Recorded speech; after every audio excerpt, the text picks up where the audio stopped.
Masanglamaw, number one sa Mega Manila, nationwide pa. Broadcasting from TVH Group of Networks. Dito lang sa inyong iisang himpilan. Cool FM!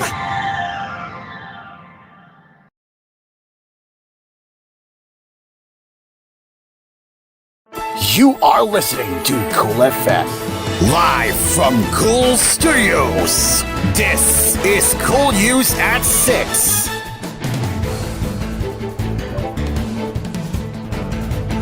Good evening and welcome to koolNews at 6. President Marcos Jr. has designated an area in Victoria Tarlac as a special economic zone according to the Presidential Communications Office. In a statement on Sunday, the PCO said the 297,790 square meter property in Barangay Pagluglong will be known as the Victoria Industrial Park under Proclamation number 623.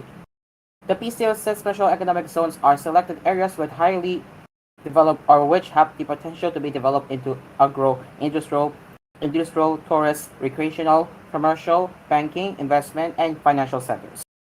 They may contain any or all of the following: industrial estates, export processing zones, free trade zones, and tourist recreational centers, it explained.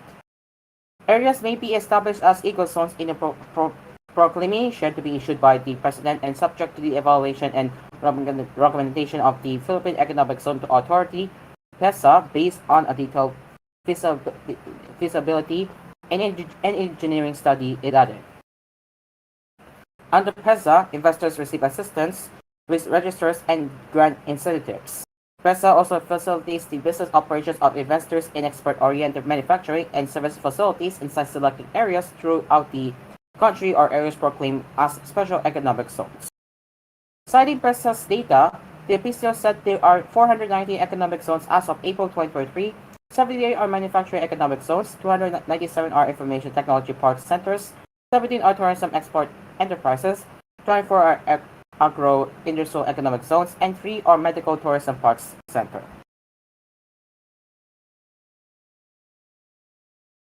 Now as we move into international headlines, an overnight European drone attack set a Russian munitions depot ablaze in the region of Voronezh near the border between the two neighbors, local authorities said on Sunday. Several drones were detected and destroyed overnight by air defense systems about the Voronezh region, Regional Governor Alexander Gusev wrote on Telegram. Their falling debris set off a fire in the depot in the Podgorensky district, where the explosives began to detonate, Gusev said, adding that there were no indications anybody had been hurt. Rescue teams were at the scene, and Gusev said local people living near the depot were being evacuated. Russia and Ukraine have used drones, including large explosive devices with a range of hundreds of kilometers or miles, extensively since Russia launched its military operation in February 2022. Ukraine has stepped up its attacks on Russian territory this year, targeting both energy sites it says supplied the Russian army and towns and villages just across the border. Israel carried out deadly airstrikes in the Gaza Strip as the war entered its 10th month on Sunday, with fighting reaching across the Palestinian territory and fresh diplomatic efforts underway to halt the violence. Israel has said it will send a delegation in the coming days to continue talks with Qatari mediators that began recently in Doha. But Prime Minister Benjamin Netanyahu's spokesman said gaps remain with Hamas on how to secure a ceasefire and hostage release deal. It was agreed that next week Israeli negotiators will travel to Doha to continue the talks. There are still gaps between the parties, the spokesman said in a statement on Friday. Meanwhile, the fighting in Gaza continued unabated, with the Palestinian Red Crescent saying Sunday that the bodies of 6 people, including 2 children, who were killed in Israeli strikes had arrived at Al-Aqsa Martyrs Hospital in the central city of Deir al-Balah. Paramedics also said Sunday that 6 people have been killed in an Israeli strike on a house in the northern area of Gaza City. The day before, the health ministry in Hamas-run Gaza said 60 people had been killed in a strike on a school run by the UN Agency for Palestinian Refugees that was sheltering displaced people in Nuseirat in central Gaza. The Israeli military said its aircraft had targeted terrorists operating around the Al-Jami school. The military earlier said it had conducted operations across much of the Gaza Strip, including Shujaiya in the north, Tal al-Bala, and Rafah in the south. Shujaiya is among the areas the military had previously declared to be cleared of Hamas, but where fighting has since resumed. The Hamas press office and paramedics said 4 journalists working for local media outlets were killed in strikes overnight until Saturday, and UNRWA said 2 of its employees had been killed. UNRWA, which coordinates much of the aid delivered to Gaza, says 194 of its employees have been killed in the war. The United States, which has mediated ceasefire negotiations alongside Qatar and Egypt, has talked up the prospects of a deal, saying there is a pretty significant opening for both sides. U.S. President Joe Biden announced a pathway to a peace deal in May that he said had been proposed by Israel. It included an initial 6-day truce in Israeli withdrawal from Gaza's population centers and the freeing of hostages held by Palestinian militants. Talks subsequently stalled, but a U.S. official said Thursday that a new proposal from Hamas moves the process forward and may provide the basis for closing the deal. Senior Hamas official Osama Hamdan told AFP that new areas from the group had been conveyed by the mediators to the American side, which welcomed them and passed them on to the Israeli side. Now the ball is in the Israeli court. There has been no trade since a 1-week pause in November when 80 of his Israeli hostages were freed in return for 240 Palestinians held in Israeli prisons. Pressure has mounted domestically for another hostage release deal, with regular protests and rallies in Israel. It's important that we reach a deal so that all the mothers can embrace their children and husbands just as I hug my mother every morning now, rescue hostage Almog Mirjan said in a recorded message to a rally in Tel Aviv Saturday. The war began with Hamas' unprecedented October 7 attack on southern Israel that resulted in the deaths of 1,195 people, mostly civilians, according to the AFP tally based on Israeli figures. The military also seized hostages, 160 of whom remain in Gaza, including 42 the military says are dead. In response, Israel has carried out a military offensive that has killed at least 38,098 people in Gaza, also mostly civilians, according to the Health Ministry in the Hamas-ruled territory. The war has uprooted 90% of Gaza's population, destroyed much of its housing and other infrastructure, and left almost 500,000 people enduring catastrophic hunger, UNHCR say. The main stumbling block to a trade deal has been Hamas' demand for a permanent end to the fighting, which Netanyahu and his far-right coalition partners strongly reject. The veteran hug demands the release of the hostages and insists the war will not end until Israel has destroyed Hamas' ability to fight or govern.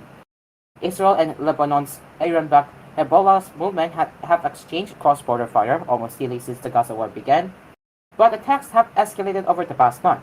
This has raised fears of a major conflagration between the bitter enemies that could draw in others, including Iran.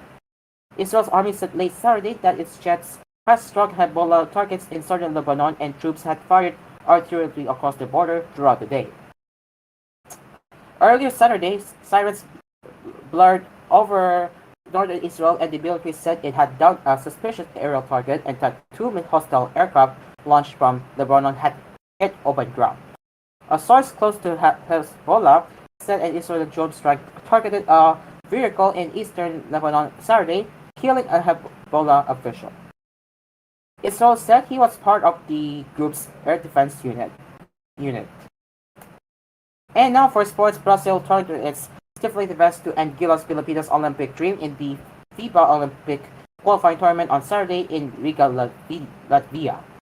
Except for a slow start that saw them trailed by double digits early, the Brazilians were able to limit Gilas' offense en route to a 71-60 score win. We can be proud with how we caught every single triangle game with from the Philippines, said Brazil coach Alexander Perovic after steering his squad to the OQT final, where a spot in the Paris Olympics is at stake. We got them everything. They stayed 31 points below what they averaged in the first 2 games. We got the percentage of their shots. When the Philippines scored 60 points, in my opinion, we did a huge job. Brazil helped Gilas to its worst scoring game in the tournament after the Filipinos put up 89 points against Latvia and 94 against Georgia. The Philippines had to bleed for points, converting just 38% of its field goal attempts. More importantly, for Brazil, it managed to slow down Gilas' main weapon in Justin Brownlee. After averaging 27 points on 53% shooting from the field, Brownlee struggled against Brazil, finishing with 15 points on 516 shooting from the field. We had to cut his percentage to below 48% because he was shooting the ball pretty well, said Brazil guard Jorginho de Paula. Wherever he goes, we were there. I think we did a great job, added de Paula. Brazil meets Latvia in the final on Monday. Cool News at 6 will return after these messages, so stick around, we will be right back.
Welcome back. More than 7,000 Filipinos participated in the advocacy-run Takbo para sa West Philippine Sea in Pasay City on Sunday, according to the Presidential Communications Office. In the statement, the PCO said the event was organized by the Ron Rio Incorporated, the Philippine Coast Guard, and the National Task Force West Philippine Sea, the Philippine Information Agency, and the PCO. PCG spokesman for WPS Commander J. Tarella said the high turnout of participants is indicative of ordinary Filipino support for the government's advocacy in the region, adding that it also helped boost the morale of the country's uniformed personnel. The event's second leg will be held in Cebu on August 4, while Cagayan de Oro will host the third leg on September 8, according to the PCO. Our intention for this activity is to raise awareness on the efforts done by the national government to fight for the West Philippine Sea, Tarela said in Filipino. Other local governments also plan to facilitate the same event in their respective areas, he added.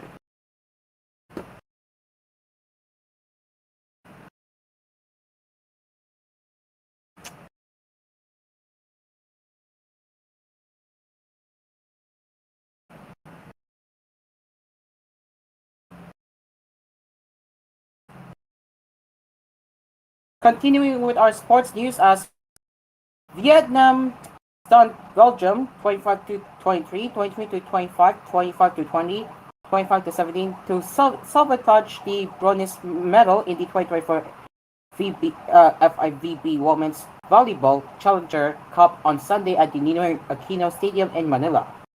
Ace hitter Nguyen Chi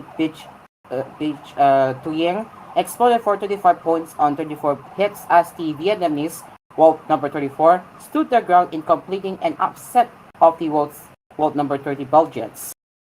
Their win made up for Vietnam's 19 to 25, 14 to 24, 19 to 25 loss against world number 16 Sechia in the semifinals to become the only Asian squad in the podium. It's a strong follow-up to the Vietnamese championship last May in the Asian Volleyball Confederation Challenge Cup, which was also hosted by the country led by the Philippine National Volleyball Federation. Federation President Ramon Tastusura at the nearby Rizal Memorial Coliseum. Vietnam, which eliminated host Alas Pilipinas in the quarterfinals with a 25 to 14, 25 to 21, 25 to 22 wins, made it happen with the support from Nguyen Thi Trinh and skipper Tran Hy Tang Huy, who chipped in 10 and 7 points respectively. I am very happy for this win and I'm very proud of my teammates. We have a good connection and we did well today, said Huy, dubbed as T4 in the volleyball community. For a close second set defeat, it was all Vietnam in the duel against the European bet that also brought out in the semifinals of the tourney, backed by global partners Mikisa, Graflor, and Sanok, and local partners PLDT, Rebisco, Manila Diamond Hotel, Philippine Olympic Committee, Philippine Sports Commission, Morocco, MWell, Signal, Fitness First, Maynilad, and Photon. Belgium observed a 19 to 25, 15 to 25, 16 to 25 score loss against world number 15 Puerto Rico in the other pairing to settle for a bronze medal match to no avail.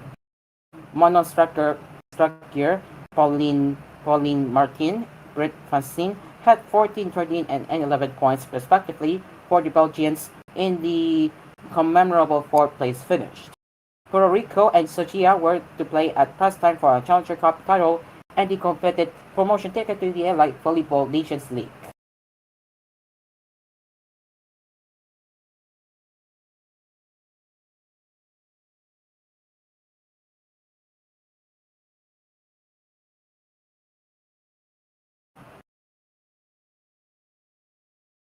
And now for Cebu News, the man who went viral for trying to allegedly steal a logger's smartphone has been arrested, police here said.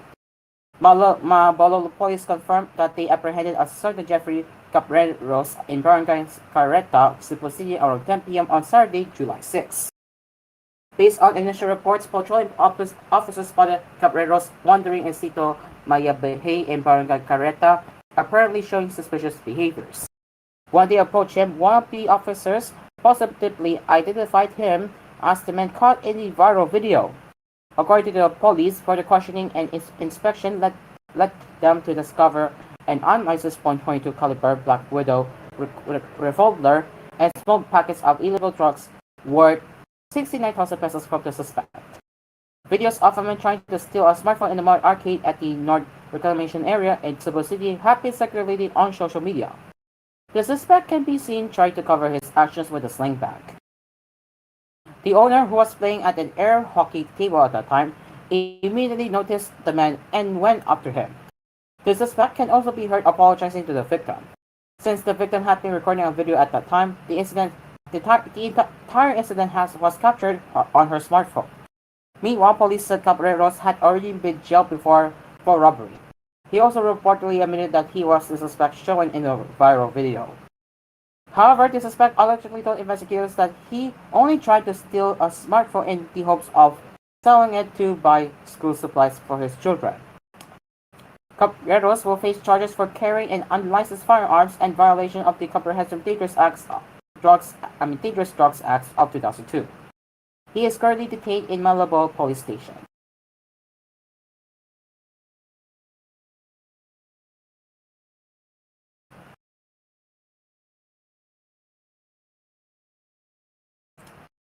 A woman from Magdug City is now in trouble for her alleged involvement in Randangay modus.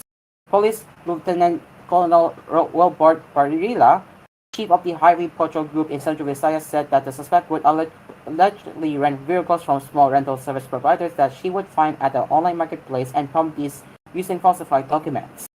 The suspect, Cesarman Consat Patalinghog, is from Barangay Paninlag in Mandik City. In an interview, Parrilla said that Patalinghog was part of the Rent-A-Guy group that is currently operating in Metro Cebu. Patalinghog was arrested by the police last June 22 while she was staying in the hotel in Barangay Subangdagu. According to Parrilla, complaints for 2 counts of falsification of documents and carnapping were already filed against the suspect, who is currently detained at the custodial facility of the Cebu City Police Office. He added that 3 more complaints will also be filing charges against Patalinghog. Moreover, they learned of a pending warrant for her arrest, also for a falsification charge. Parrilla said that they arrested Patalinghog based on the complaint that was lodged against her by one of her alleged victims. The complainant claimed that Patalinghog rented his unit last June 17. She paid a down payment of 20,000 pesos for the use of the vehicle for 1 month. Parrilla said that the complainant later on learned that Patalinghog pawned his vehicle for 300,000 pesos last June 19. The vehicle was worth over 1 million pesos. During their follow-up operation, authorities also recovered 2 more units that Patalinghog rented earlier. In addition, Parrilla said they are currently monitoring the activities of other possible members of the suspect's Rent-A-Guy group. Based on their initial investigation, they learned that the group would use women to transact with vehicle owners to gain their trust. Meanwhile, Parrilla is urging those who are engaged in vehicle rental service to always exercise caution. He said it will always be best to always check the authenticity of the driver's license presented to them using the online portal of the Land Transportation Office.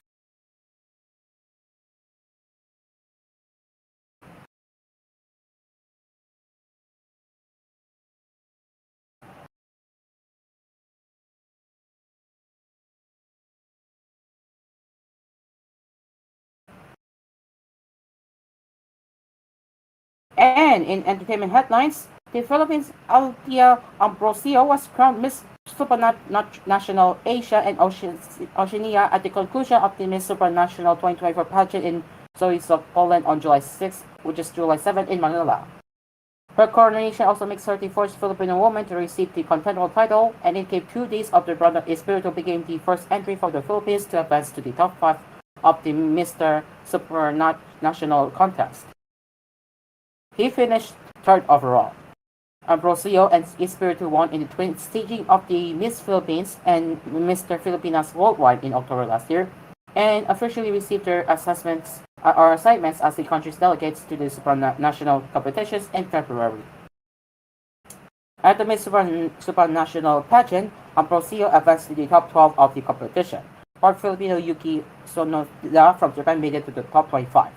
The fellow Asian delegate Shata Haifasara made history for Indonesia by winning the country's first Miss Supranational crown.